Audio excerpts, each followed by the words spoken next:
আপনারা দেখতে পাচ্ছেন যে আমরা বাগানের পিছনে দিকে আমরা একটি দোলনা লাগানো হয়েছে।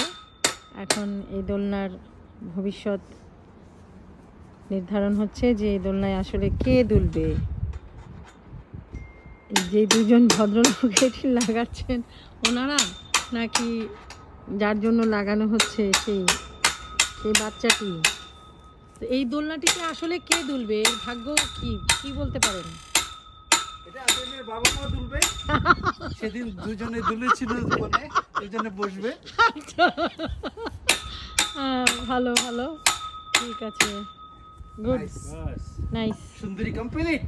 সুন্দর। আমরা হেলালি ভাইয়ের কাছ থেকে একটি দোলনা লাগানো প্রক্রিয়া শিখতে পারলাম। খুবই কঠিন। বসেন ভাবি, বসেন।